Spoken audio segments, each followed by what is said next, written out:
3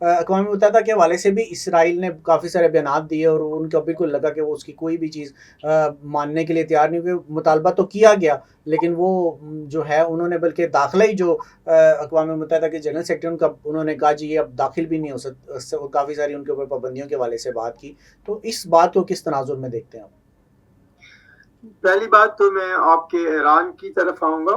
ایران کی میرا خیال ہے کہ ہمیں بحیثیت مسلمان اس بات کو ذرا 2 منٹ پیچھے رکھنا ہوگا. ہمیں زمینی حقائق کی طرف آنا ہوگا. زمینی حقائق یہ ہیں کہ ایران پر پچھلے کئی سالوں سے بلکہ کئی دہائیوں سے امریکہ, یورپی یونین اور دنیا کی باقی ممالک کی طرف سے معاشی پابندیاں ہیں. ان پہ تجارتی پابندیاں ہیں, سفارتی پابندیاں ہیں. تو اس لیے ایران سے جو توقعات مسلمان امہ لگائے بیٹھی ہے یا ایران کے جو فیصلے ظاہری طور پر جیسے انہوں نے پچھلی دفعہ اٹیک کیا اسرائیل پر, اس سے پہلے انہوں نے عثمان صاحب کی شہادت پر اسرائیل پر اٹیک کیا. میرا خیال ہے جو حقیقتاً جو گراؤنڈ ریالٹی ہے یہ ہے کہ وہ صرف فیس سیونگ سے ہٹ کر کچھ بھی نہیں. جتنے بھی میزائل لگائے گئے یا جتنے بھی جوابی حملے کیے گئے اس میں ایران کو سوائے اپنے ملک کے لوگوں کو خوش کرنے کے علاوہ کوئی نتائج آپ کہہ رہے ہیں کوئی نتائج برآمد نہیں. لیکن یہاں پہ ایک بڑی اہم بات اور ہے جو میں سردار فیض صاحب آپ سے بھی پوچھوں گا اور پھر یہی سوال لے کر میں رانا بشارت صاحب کی طرف بھی جاؤں گا. سردار صاحب مجھے یہ بتائیے گا کہ ایک چیز اور بڑی دیکھی گئی ہے وہ یہ کہ مختلف ممالک میں جس میں ہم پاکستان کو بھی شامل کریں گے اور بھی اسلامی ممالک میں شامل کریں گے کہ وہاں پر موجود تنظیمیں اور لوگ تو امداد اکٹھے کرتے ہوئے جو ہے اور وہاں کی عوام جو ہے وہ آپس میں مطلب انہوں نے بہت سارے امداد کنٹینرز اکٹھے کیے اور انہوں نے اسرائیل بھیجے. لیکن کسی بھی مسلم ملک کی طرف سے باقاعدہ طور پر ایک امداد کی جو کھیپ ہوتی ہے ایک آدھی دفعہ اور پاکستان نے بھی اس کو وہ اس حوالے سے تھوڑا سا ایکٹیو نظر آیا. لیکن جس طرح عوام باقاعدگی سے بھیج رہی ہے یا مختلف تنظیمیں باقاعدہ سے فنڈز اکٹھے کر کے جو ہے وہ اشیاء خورد و نوش یا جو بھی دیگر ضروری اشیاء ہوتی ہیں وہ بھیجنے میں ہمیں مصروف عمل نظر آئی ہیں, وہ ہمیں حکومتوں کی طرف سے نظر نہیں آ. چلیں حکومتیں آگے بڑھ کے جنگ نہیں کر سکتی, حکومتیں آگے بڑھ کے شاید کوئی اور مدد نہیں کر سکتی, وہ ڈرتی ہوں گی یا ان کے اپنے ظاہری باتیں داخلی خود مختاری اور بہت ساری چیزیں ان کے مسائل ہوں گے. لیکن امداد کے حوالے سے بھی ساروں کی پراسرار خاموشی نہیں نظر آ رہی ہمیں عالمی سطح پر. بسم اللہ الرحمن الرحیم. شکریہ ملک صاحب. آپ دیکھیں کہ پوری دنیا کی جو اوپینین ہے وہ اس کے حق میں ہے, فلسطین کے حق میں. وہ آپ یونائٹڈ اسٹیٹ میں دیکھیں اور ایون برطانیہ میں رانا صاحب بتائیں گے وہاں پہ بھی لوگوں کی اوپینین کیا ہے, وہ کس کے ساتھ ہیں. تو تنظیمیں بھی جس طرح رانا صاحب کی تنظیم بھی آپ بتا رہے تھے کہ وہاں بہت ایکٹیولی کام کر رہی ہے. تو عوام کی تو یہ ہے, گورنمنٹس کی اپنی مجبوری ہوتی ہے, وہ کس طرح سے چلنا ہوتا ہے ہمیں. تو اسرائیل کا جو ظلم و زیادتی ہے نا وہ حد سے بڑھ چکا ہے, اور کسی عالمی فورم جس طرح آپ نے ذکر کیا ہے اقوام متحدہ کا یا دوسرے انسٹیٹیوشن ہیں انٹرنیشنل اباؤٹ ہیومن رائٹس کے حوالے سے, ان کو وہ خاطر میں نہیں لاتا کبھی بھی. کسی بھی موقع پہ آپ نے دیکھا ہوگا ایون کہ پچھلی بار جب اسرائیل نے اس طرح کا غزہ میں جو ظلم و بربریت کی اس پہ ایون کہ یونائٹڈ اسٹیٹ نے بھی اس کو ریبیوک کیا کافی حد تک, لیکن اس کے باوجود بھی اس کی وہ اٹراسٹی ابھی بڑھ رہی ہے ڈے بائی ڈے. اور حکومتیں جو ہیں اس کے قریب جو اسرائیل کے پڑوسی ہیں ان ممالک کی اپنی اپنی مفادات اور اپنے اپنے سلسلے ہیں, وہ امت مسلمہ یکجا ہو کر اس کو رسپونڈ نہیں کر رہی.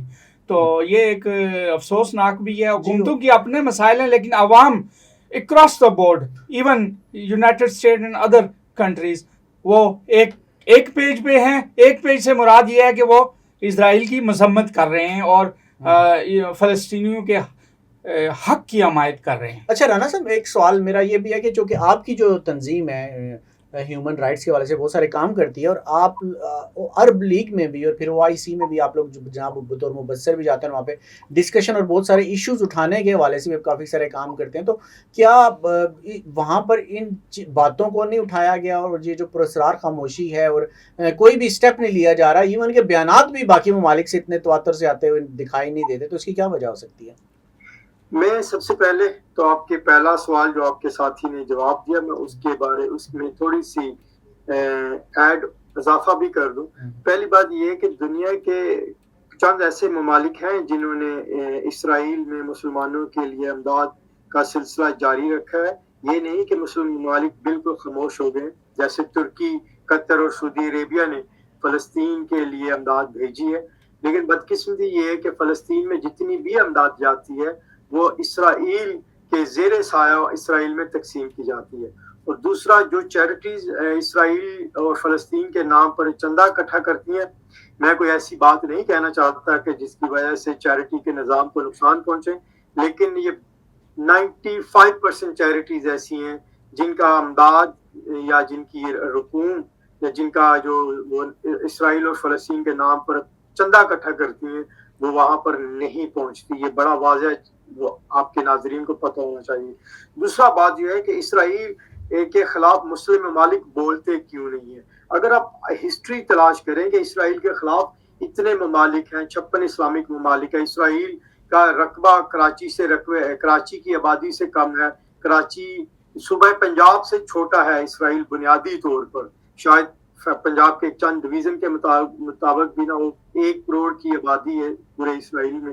لیکن اسرائیل نے 1948 میں، 1967 میں، 1973 میں یہ 3 بڑی جنگیں لڑی ہیں. اور جو 1967 کی 6 دن کی جنگ تھی جس کو وار آف 6 ڈے کہا جاتا ہے، اس نے پوری عرب ممالک کو ایک نکر پہ لگا دیا تھا. ان کو زمین پہ جنگ لڑنے سے پہلے ہی ہرا دیا تھا. تو بیسیکلی یہ چیز ہمیں دیکھنا ہے کہ اسرائیل رقبے کے حوالے سے یا آبادی سے حوالے سے بے شک کمزور ہے اور ایک مختصر سی ریاست ہے، لیکن وہ مسلمانوں کے 56 اسلامی ممالک اور تقریباً 2.25 ارب سے زیادہ مسلمانوں سے زیادہ طاقتور ہے.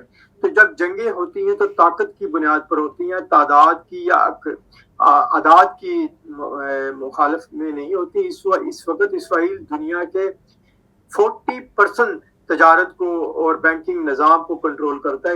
اس وقت اسرائیل دنیا کی ٹیکنالوجی میں 60% اپنا حصہ رکھتا ہے. دنیا کی ایجوکیشن میں یا دنیا کی پالیسی میکرز میں جہاں پر پالیسی میکنگ کی جاتی ہے وہاں پر 30% اسرائیلی بینیفٹ کے لوگ بیٹھے ہیں. رانا صاحب، دوسرا بات یہ ہے کہ اس مسئلے کو مسلم اور نان مسلم کے کانٹیکسٹ میں ہمیں نہیں دیکھنا چاہیے. یہ ایک انسانی مسئلہ ہے، اس بیس پہ دیکھنا چاہیے. آپ نے دیکھا ہوگا یونائٹڈ اسٹیٹ میں بھی، برطانیہ میں بھی، ایون دوسرے ممالک میں بھی پبلک اوپینین وہ فلسطینیوں کے حق میں ہے. اس لیے یہ بات کبھی نہیں کرنی چاہیے کہ مسلم اور نان مسلم، یہ ایک انسانی مسئلے کے طور پہ، ہیومن کرائسس کے طور پہ لینا چاہیے اس کو. جی، ہم نے دیکھا کہ امریکہ میں بھی، یعنی کہ وہاں کے پارلیمنٹیرینز بھی بولے ہیں اور بہت سارے اور بھی ممالک میں عام جو لوگ ہیں مجھے وہ مسلمانوں سے بھی زیادہ پروٹیسٹ کرتے ہوئے نظر آئے ہیں. اور یہ ایک اچھی بات تھی کہ انسانیت کے لیے آج بھی لوگ اٹھنے کے لیے اٹھتے ہیں اور اس کے اوپر کام کرتے ہیں.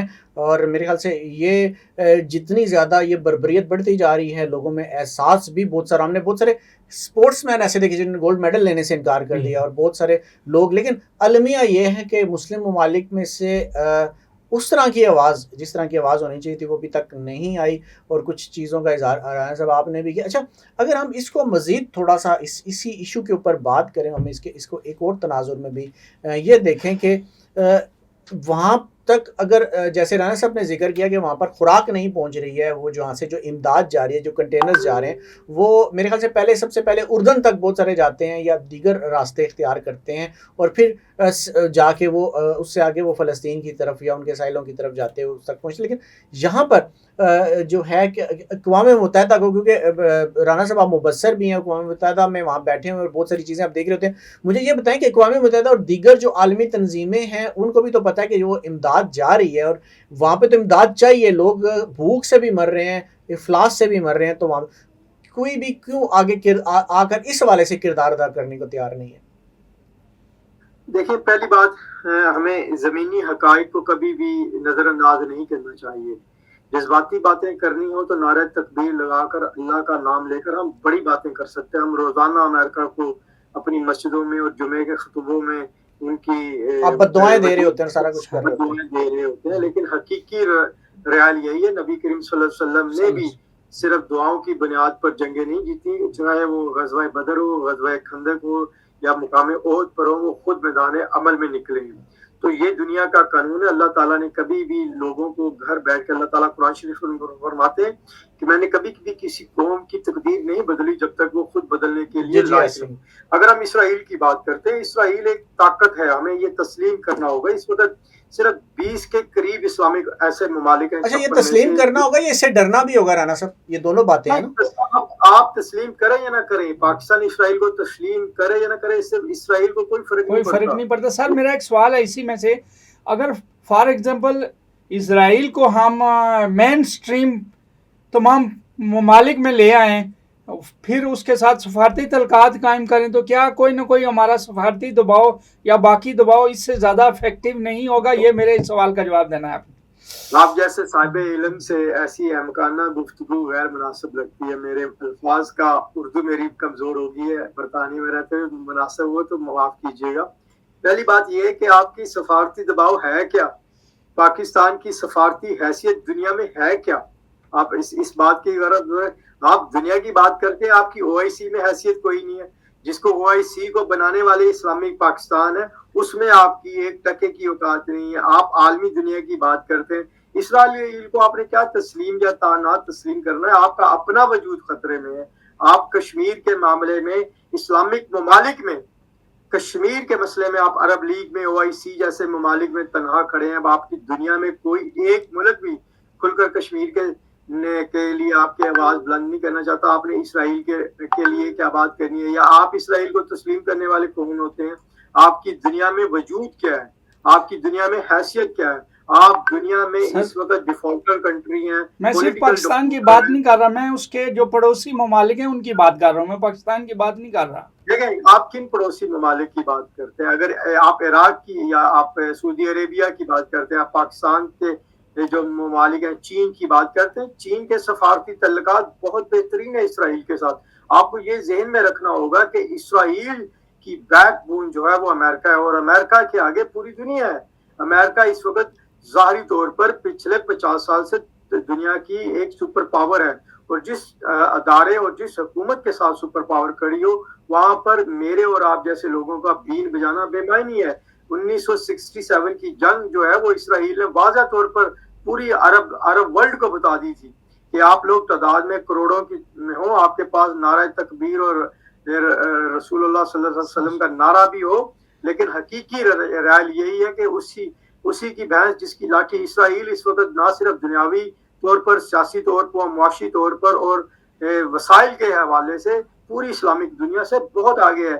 سچ سننا بڑا عجیب ہوتا ہے۔ حقیقت یہ ہے کہ ہم دنیا میں دھتکارے ہوئے ہیں، خواہ ہم 56 اسلامک ممالک ہیں، 3.25 ارب لوگ ہیں، لیکن ہماری ویلیو ایک ٹکے کی نہیں ہے۔ ہم تیل کی بنیاد پر مالے آپ پچھلے 100 سال کی تاریخ میں پہلے جو 10,000 جدید ٹیکنالوجی ہیں، اس میں مسلم ممالک کا کیا عمل دخل ہے؟ آج دنیا چاند ستاروں سے آگے مریخ تک پہنچنے کے لیے پہنچ چکی ہے، لیکن آج بھی ہم جو ہے خیبر پختونخوا کا نام تبدیل کرنے میں لگے ہوئے ہیں، 26ویں ترمیم لانے میں لگے ہوئے ہیں۔ ہم اس بات کو پہ جنگ کر رہے ہیں کہ طاقتور گھرانے کون سے ہیں، ادارے کون سے ہیں، فوج کا عمل کتنا ہونا چاہیے، جوڈیشلی کا عمل کتنا ہونا چاہیے۔ ہم یہاں پر لگے ہوئے ہیں۔ لوگ، آپ کا ہمسایہ ملک جو ہے پچھلے 50 سال میں دنیا کی ایک سپر طاقت بن چکا ہے۔ پاکستان سے 1971 میں آزادی حاصل کرنے والا بنگلہ دیش صرف 50 ارب ڈالر کی جو ہے وہ اپنی پینٹیں، شرٹیں اور اپنی یہ کپڑے کے کاروبار سے کماتا ہے، اور پاکستان کی ٹوٹل GDP 30 ارب روپے ڈالر ہے۔ تو آپ کن سے بات کرتے ہیں؟ کل یہ آپ کے اس تبصرے سے تو کوئی دو رائے نہیں، آپ جتنی باتیں بھی کر رہے ہیں بالکل درست ہیں، لیکن ظاہری بات ہے، دیکھیں ہم حل کی طرف ہم نے جانا ہے، اور اس کا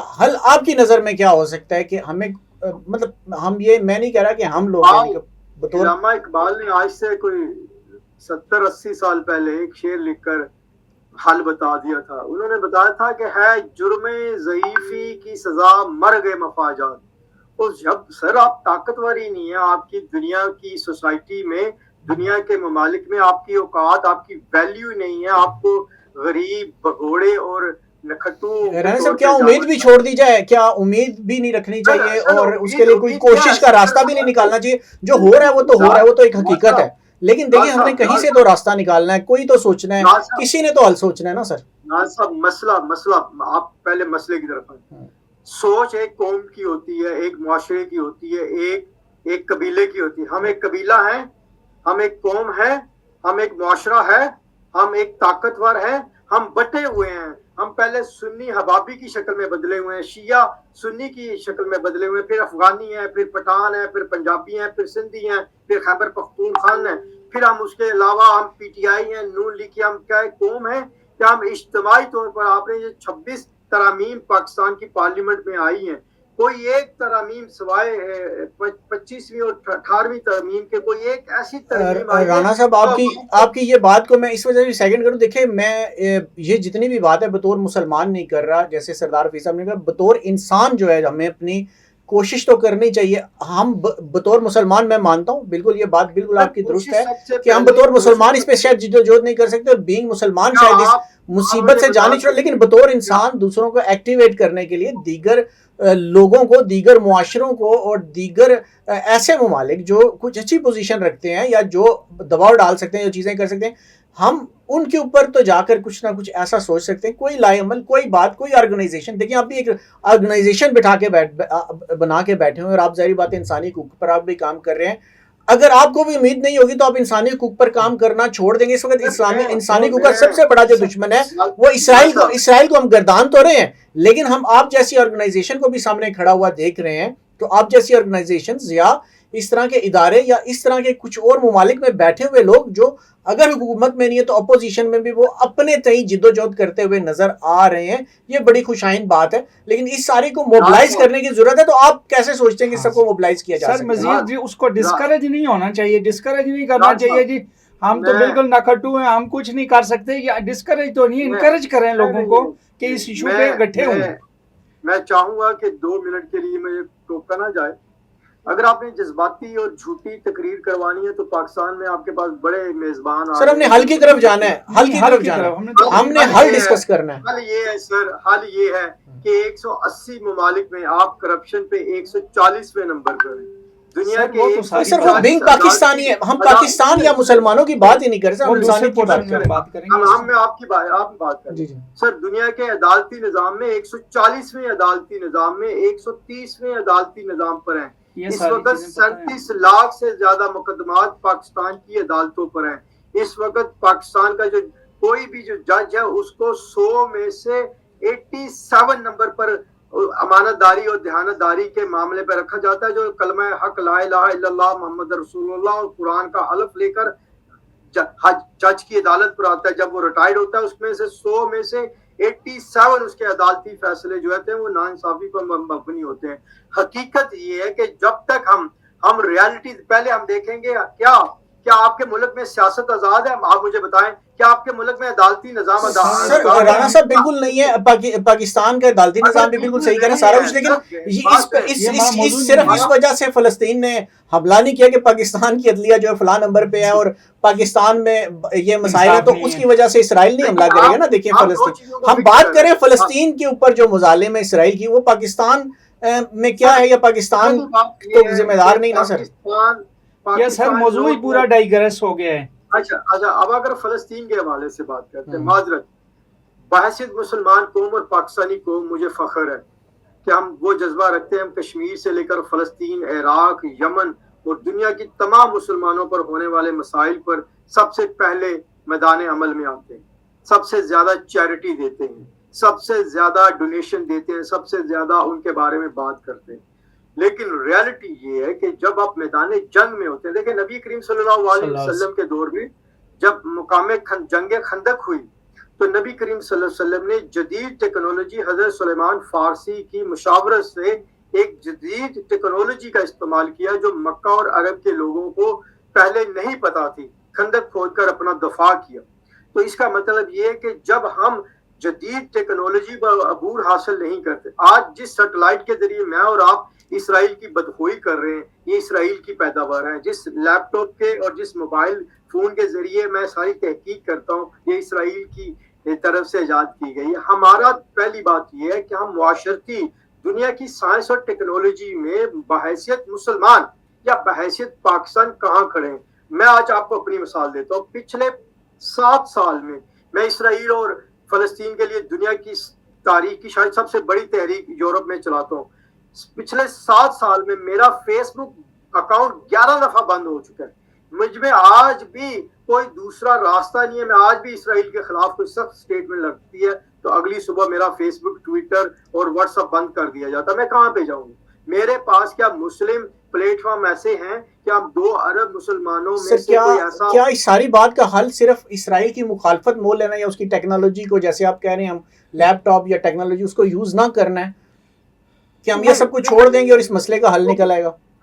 اچھا میں آپ مجھے بتا سکتے ہیں کہ فرسٹ ورلڈ وار میں سلطنت عثمانیہ کی تباہی کے کیا سبب تھے؟ اگر آپ تاریخ میں جائیں تو سبب یہ تھے کہ ہم گھوڑے اور اونٹ اور تلوار لے کر میدان میں اترتے تھے.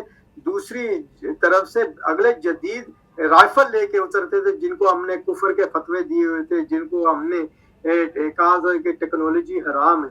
بیسیکلی مسئلہ یہ ہے کہ جب ہم کسی بھی، میں آخری بات میں کروں گا اس موضوع پر، پھر میں آپ کی بات سنوں گا. جب آپ کسی بھی جنگ میں ہوتے ہیں، مقابلے میں ہوتے ہیں، تو ہم اپنے مد مقابل کے مقابلے میں اپنے آپ کو تیار کرتے ہیں. اگر ہمارا مقابل ایک تلوار لے کر میدان میں آتا ہے تو میں اس سے اچھی تلوار لے کے آتا ہوں.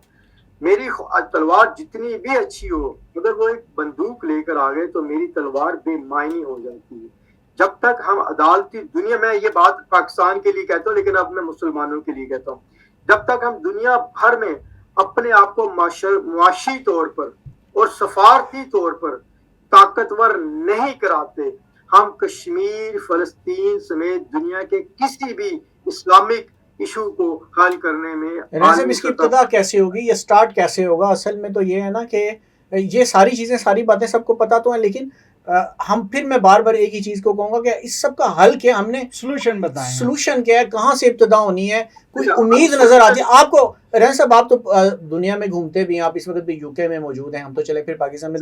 کوئی ایسا گروپ، جیسے آپ نے دیکھا نا ایک آرگنائزیشن بنائی اور آپ ایک جدوجہد کر رہے ہیں اور آپ کا کافی سارا اس حوالے سے کام بھی ہے، دنیا کے کئی ممالک میں آپ لوگ ایگزسٹ کرتے ہیں بطور ہیومن رائٹس کا کام کرتے ہو. مجھے یہ بتائیں کہ آپ کو کہیں سے امید نظر آتی ہے کوئی ایسا گروپ، کوئی ایسا گروہ، کوئی ایسے لوگ، کوئی ایسا ملک جس کے اوپر ابھی آپ امید رکھ سکے کہ ہاں اب مجھے فلاں چیز سے چینجنگ نظر آ رہی ہے اور یہ کام کر لیا جائے تو یہ ہو جائے گا؟ کوئی ایسی چیز ہے؟ زاد صاحب میں چاہوں گا کہ مجھے تفصیل سے بات کرنی دیجیے. پہلی بات، میں ایسی کوئی قوم نہیں دیکھتا، میں ایسا کوئی گروہ نہیں دیکھتا. پاکستان میں ہر سال 8 لاکھ سے زیادہ پڑھے لکھے نوجوان پاکستان چھوڑ دیتے ہیں. وہ ان ممالک میں جہاں روزگار کی تلاش میں جاتے ہیں، جن ممالک کی تباہی کی ہماری مسجدوں میں دعائیں مانگی جاتی ہیں. پہلی بات تو یہ. دوسری بات، میں اس وقت مسلم امہ کی بات چھوڑ کر صرف اور صرف پاکستان کی بات کرتا ہوں. کیا پاکستان میں ایجوکیشن میں ہمارا کتنا % بجٹ لگتا ہے؟ آپ نے کبھی یہ فگر چیک کیے؟ 5% بھی بجٹ سے کم ہمارا ہیلتھ اور ایجوکیشن پہ لگتا ہے، جبکہ ترقی یافتہ ممالک میں یہی بجٹ 17 سے 18% انویسٹ کیا جاتا ہے ایجوکیشن پر.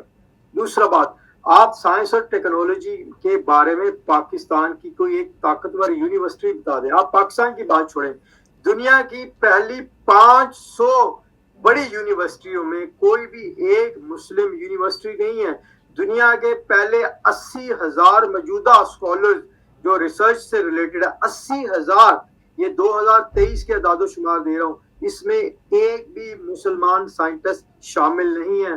جو اس وقت 80,000 ریسرچ اسکالر ہیں، دنیا سے اگلے ایک عام تاجر بندہ اٹھ کر 2030 میں 1 لاکھ لوگوں کو مریخ پر پہنچانے کی بات کر رہا ہے. آپ ابھی تک بلوچستان اور سندھ کے صحراؤں میں سادہ پانی نہیں دے سکتے. پہلی بات یہ ہے کہ جو معاشرے حضرت علی کا قول ہے کہ انصاف پر مبنی معاشرے تو کامیاب ہو سکتے ہیں اور کفر کے معاملات جو ہیں وہ آگے بڑھ سکتے ہیں، لیکن جہاں پر عدل و انصاف نہیں ہوگا وہ معاشرے ترقی نہیں کر سکتے. جب تک ہماری ترجیح سیاسی خاندانوں کی بقا، سیاسی اداروں کی مضبوطی سے ہٹ کر عوام کی ترقی کے لیے، عوام کی بنیادی مسائل کے لیے، عوام کو روزگار فراہم کرنے کے لیے، عوام کو طاقتور بنانے کے لیے چین نے پچھلے 30 سال میں 20 کروڑ سے زیادہ لوگوں کو بنیادی غربت سے اٹھا کر بہترین نظام رہی ہے پاکستان کے. جتنی بھی طاقتور گھرانے رہے ہیں ان کا مقصد کبھی بھی عوام کو شعور کی طرف، ایجوکیشن کی طرف، سائنس اور ٹیکنالوجی کی طرف، ہیلتھ اور ایجوکیشن کی طرف لے کے جانے کا مقصد ہی نہیں تھا. جب تک ہماری ترجیحات نہیں بدلیں گی. آپ یہ 26ویں آئین کے لیے آپ کے سامنے، میں پاکستان کی پولیٹکس میں بحیثیت یو این آبزرور میں کبھی بھی گفتگو نہیں کرتا، لیکن آپ کی 26ویں آئینی ترامیم کیوں ہوئی ہیں آپ کے سامنے ہی ہیں. کس طرح اس کو پاس کروایا گیا آپ کے سامنے. رانا صاحب یہ تو سارا مرثیہ ہو گیا نا، یہ پاکستان کا مرثیہ ہوگا، یہ امت سے بھی زیادہ پاکستان کا مرثیہ ہوگا جتنی باتیں. دوسرا سر ایک منٹ، دوسرا یہ ہوتا ہے کہ کوئی بھی ملک ہے نا اپنے ضرورت کے مطابق اس میں آئین سازی کر سکتا ہے. صرف قرآن پاک کی جو ہے نا وہ چینج نہیں ہو سکتا. باقی آئین میں آپ کو پتہ ہے تبدیلیاں لگی رہتی ہیں، وہ آگے بھی ہوتا رہتی ہیں سلسلے سارے. تو یہ نہیں ہے کہ کوئی آئین ہے ہمارا تو اسی کو پکڑ کے بیٹھ جائیں. ابھی آگے بھی ترمیم ہوں گی، جب بھی ضرورت پڑے گی اس کی ترمیم کی جائے گی. سر آپ کو میں حل بتاتا ہوں. ہمیں 10 اصلاحات کرنی پڑیں گی. چلے 10 سے بھی چھوڑ کر میں آپ کو 5 بیسک اصلاحات بتاتا ہوں. یہ اصلاحات یوسف رضا گیلانی سے لے کر میاں شہباز شریف تک تمام وزرائے اعظم کو ہم نے ذاتی طور پر بھی بتائی. پہلی بات یہ ہے کہ ہمیں ہنگامی تعلیمی اصلاحاتی پروگرام لے کے آنا پڑے گا پاکستان میں اگلے 20 سال کے لیے، جو ہمارے اگلے 20 سال کی جنریشن کو تعلیمی صلاحیات عالمی معیار پر دی جائے. دوسرا، معاشی استحکام. ہمیں ہنگامی طور پر چین یا ملیشیا کے ممالک کو کاپی کرتے ہوئے معاشی استحکام لانا پڑے گا. ہمیں اپنے جو بے روزگار نوجوان، آپ کو پتا پاکستان نوجوان عمر کے لوگوں کے حساب سے دنیا کے پہلے 2 ممالک میں آتا ہے. تو ہمیں اپنے نوجوان جو پاکستان کی 70% آبادی کا حصہ ہے ان کو معاشی استحکام میں لانا ہوگا. تیسرا، عدالتی نظام. اس وقت ہمارا عدالتی نظام دنیا کے 140ویں عدالتی نظام میں سے 130ویں عدالتی نظام پر ہے. جب تک ہم انصاف عام لوگوں کی رسائی تک نہیں پہنچاتے تب تک معاشرت ترقی نہیں کرتے. اور چوتھا جو آخری جس پر میں اکثر پاکستان کے وزارت خارجہ اور وزرائے اعظم سے گفتگو میں رہتا ہوں، ہمیں اپنی خارجی پالیسی جو ہے، ہم نے اپنی سفارتی پالیسی جو ہے وہ پاکستان کے ذاتی مفاد کے زیر نظر رکھنی چاہیے. ہمیں امریکہ کے اشاروں پر رشیا سے جنگ نہیں لڑنی چاہیے. ہمیں امریکہ کو اپنا کندھا دیتے ہوئے افغانستان سے جنگ نہیں لڑنی چاہیے. ہمیں چین کو سہارا دیتے ہوئے امریکہ کے مخالف کیمپ میں نہیں جانا ہوگا. ہمیں انڈیا کے ساتھ اپنے تجارتی کاروبار کو اٹھانا پڑے گا. اگر یورپی یونین بن سکتی ہے، اگر برلن وار گر سکتی ہے. اچھا رانا صاحب، یہ میں نے مان لیا کہ جتنی تجاویز بھی آپ پیش کر رہے ہیں یہ بالکل ٹھیک ہیں، یہ بالکل درست ہیں، یہ چیزیں بھی ورکیبل ہیں، اس میں کوئی دو ڈاؤٹ. لیکن اسرائیل کے مظالم فلسطین پہ ان سارے مسائل سے کیسے وہ ٹھیک ہوں گے؟ ہمارا تو اصل موضوع جہاں سے ہمارا سوال سٹارٹ ہوا تھا وہ اسرائیل کے فلسطین پہ مظالم تھے، وہ کہاں چلا جائے گا سر؟ اور ابھی پاکستان تو یہ ساری اصلاحات کرتے بڑا ٹائم لگا دے گا نا سر، لیکن وہاں جو ہو رہا ہے وہ کیسے تھمے گا؟ اپنے سوالوں کو یا تو پاکستان سے ریلیٹڈ رکھیں یا سر میں نے تو پاکستان کا ذکر ہی نہیں کیا، پاکستان کی طرف تو آپ لے کے آئے ہیں سارا. میرے سوال میں دیکھیں کہیں پاکستان کا ذکر نہیں ہے. اگر اس وقت ہم 52 رجسٹرڈ اسلامک ممالک ہیں یو این چارٹر میں، عرب لیگ ہے، OIC ہے. اب یہ جتنے بھی ممالک ہیں ان میں سے کوئی ایسا ملک جس میں اقتدار امریکہ کی حمایت کے علاوہ حاصل کیا جا سکتا ہے؟ حقیقتاً نہیں.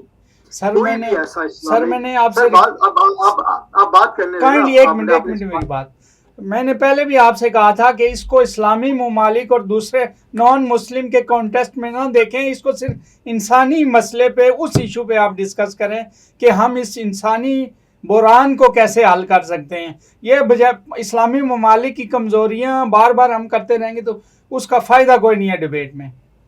اچھا سر، اب اس کی طرف بھی آئیں. چلیں ہم اسلامک ممالک کی بات کرتے ہیں. اس وقت 201 ممالک ہیں UN چارٹر میں، ان میں سے کوئی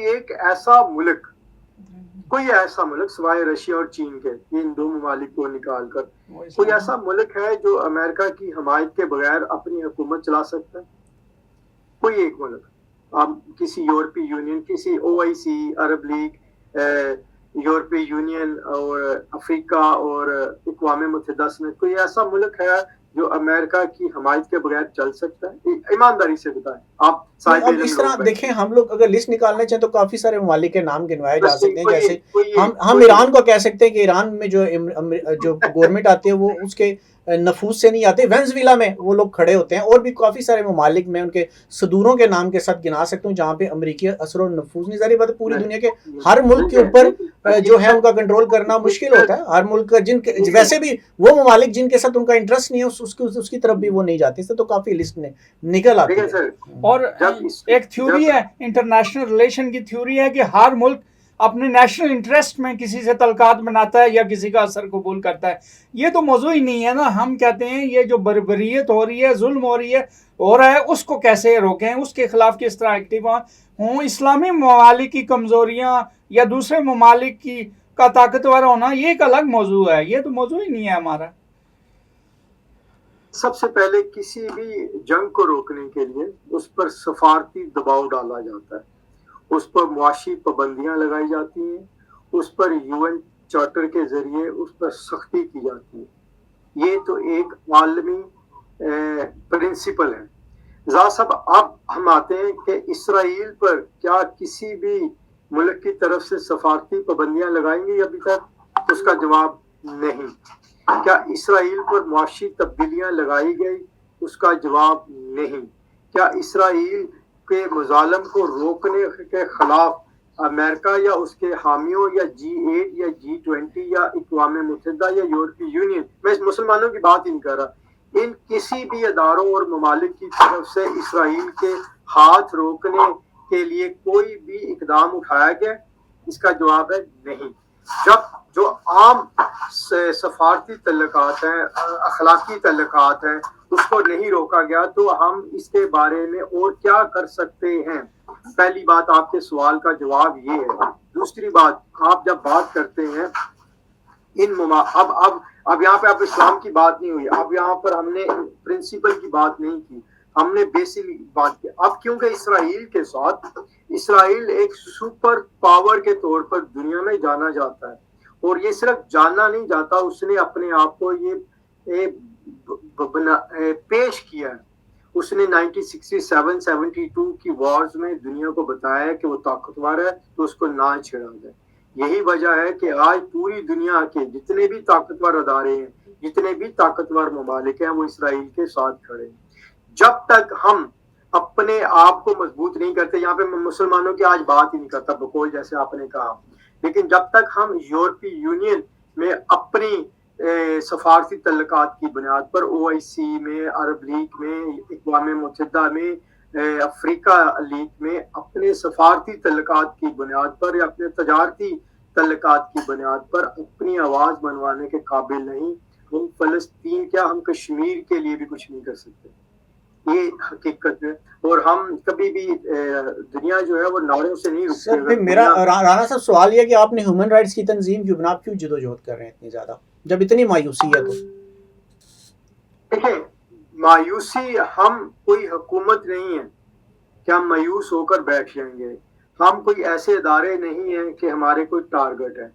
ہم دنیا بھر میں اس وقت انٹرنیشنل ہیومن رائٹس موومنٹ دنیا کے 62 ممالک میں تقریباً 1 لاکھ ممبران کے ساتھ انسانی حقوق کی آواز بلند کرنے والی، رنگ، نسل، مذہب، زبان کی بنیاد سے بالا تر ہو کر دنیا بھر میں کسی شخصیت، کسی ادارے، کسی حکومت سے 1 پیسہ وصول کیے بغیر اپنی مدد آپ کے تحت غیر سرکاری طور پر انسانی حقوق کی آواز بلند کرتی ہے۔ تو اس کا فائدہ نہیں نا؟ آپ کی ساری باتوں سے مجھے لگ رہا ہے کہ اس آواز کا تو فائدہ ہی نہیں ہے۔ تو آپ نے جتنی بھی گفتگو کی ہے اس میں بالکل مایوسی کا اظہار کیا ہے، ہر بات میں کسی جگہ آپ نے ہوپ نہیں دی کہ ایسے کچھ ہو سکتا ہے۔ آپ پھر لیکن آپ کام بڑا ہوپفل کر رہے ہیں، آپ کا مطلب جدوجہد بھی ایسی کر رہے ہیں جس کے ساتھ بہت ساری امیدیں ہیں، لیکن باتوں میں کہیں مجھے بھی امید نہیں نظر آئی نا۔ یعنی کوئی اور کرنا چاہے تو ڈسکریج ہو رہا ہے۔ آپ ڈسکریج کیا ہے آپ نے بہت زیادہ. زاہد صاحب آپ مسئلہ یہ ہے دیکھیں سچ سننا اور سچ نہیں کہنا سچ ٹھیک ہے سچ کی ہمت کا بات. سچ یہ ہے سچ یہ ہے کہ پاکستان پچھلے 70 سال میں سفارتی سطح پر زیرو میں ہے, مائنس میں بیٹھا. یہ سچ ہے, حقیقت. سچ یہ بھی ہے کہ پاکستان کی عوام دنیا بھر میں انسانیت کا درد اور بحیثیت مسلمانوں کا درد رکھنے والی سب سے بڑی قوم ہے. یہ وہ قوم ہے جو نعرہ حق اور کلمہ لا الہ الا اللہ محمد رسول اللہ صلی اللہ علیہ وسلم کے لیے اپنی جان دے سکتی ہے. یہ سچ ہے. لیکن دوسرا سچ یہ بھی ہے کہ ہم سفارتی سطح پر دنیا میں ناکام, ہم معاشی سطح پر دنیا میں ناکام. سر ناکام ہم ہیں, سارے مسائل بھی ہماری جوڈیشری بھی بہت نیچے ہے, سارا کچھ صحیح ہے, لیکن کیا اسرائیل نے یہ سارا کچھ دے کے فلسطین پہ ظلم شروع کیا سر؟ یعنی وہ پاکستان کا جو عطاب تھا وہ تو نہیں فلسطین پہ گرا رہا نا سر. میں نے دیکھیں آپ سے سوال یہ کیا تھا کہ فلسطین پہ کیوں ہے, اور آپ پھر پاکستان کو وہ کر رہے ہیں. مطلب مجھے بالکل آپ کی باتوں سے یہ سمجھ آ رہا ہے کہ پاکستان جو وہ اسرائیل جتنا کچھ بھی کر رہا ہے وہ پاکستان کی وجہ سے فلسطین کو سارا کچھ کر رہا ہے. بالکل یقین مانے, مجھے ساری بات میں یہی بات سمجھ آ رہی ہے. سب پہلے بات تو میں آپ کو اپریشیٹ کرنا چاہتا ہوں کہ آپ بڑے ماہر اور تجربہ کار پوسٹ ہیں. آپ باتوں کو مینوپولیٹ کرتے ہیں, باتوں کو گھماتے ہیں اور بڑی طرح مجھے پھنسانے کی کوشش کرتے ہیں, اور میں بڑی مشکل سے آخری سیکنڈ میں آپ سے بچنے کی کوشش کرتا ہوں. ہم طے کرتے ہیں کہ ہم پاکستان کی بات ہی نہیں کرتے, فلسطین کی بات. یہ کہ فلسطین نے منوایا ہے اپنے آپ کو سر 1967-72 کی وار سے. اس نے دنیا کو بتایا کہ بھائی اپنی حدود میں رہیں. اس نے آپ کے گراؤنڈڈ 900 تیاروں کو تباہ کر دیا. اس نے آپ کی فوج کو, اسلامک ممالک کی فوج کو مار کر دیا. امریکہ کے پریزیڈنشل الیکشن اسرائیل کی حمایت کے بغیر جیتنا ناممکن ہے. امریکہ کی وال سٹریٹ سے لے کر امریکہ کے 40% فائنانس جو ہے وہ اسرائیلی اور یہودیوں کے قبضے میں ہے.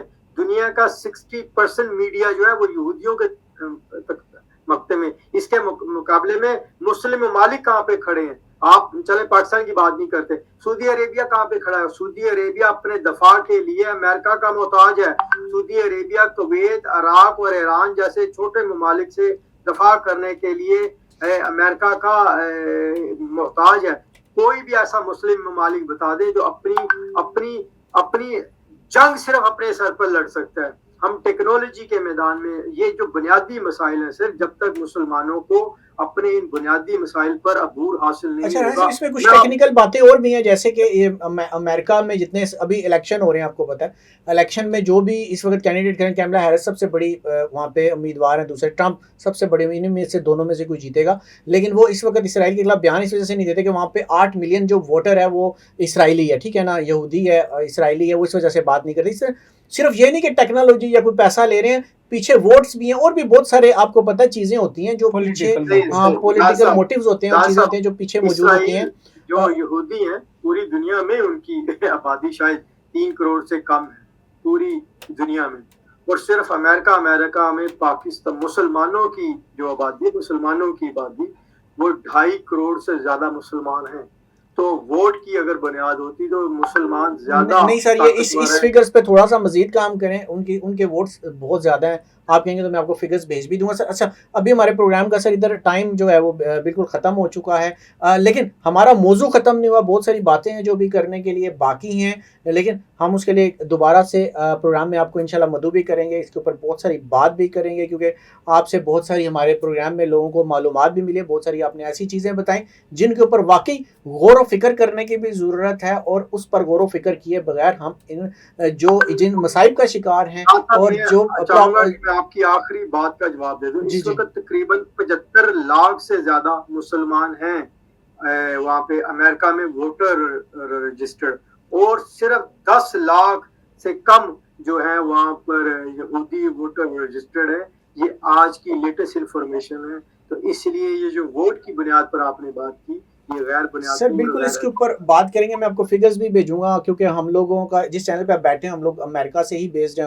ہمارا چینل میں ہم نے بھی کچھ اپنے پولز اور فگرز نکالے ہوئے وہ آپ کو میں انشاءاللہ بھیجوں گا کیونکہ ابھی میں گفتگو کروں گا تو یہ بہت لمبی ہو جائے گی. ہمارے پروگرام کا بالکل ٹائم ختم ہے اور انشاءاللہ نیکسٹ پروگرام میں آپ چاہیں گے تو اس کو بھی ہم موضوع بنائیں گے اور بات کریں گے. اگلے پروگرام تک کے لیے اجازت دیجیے گا ناظرین. انشاءاللہ نئے موضوع کے ساتھ اور مہمانوں کے ساتھ پھر آپ کے سامنے حاضر ہوں. اللہ حافظ.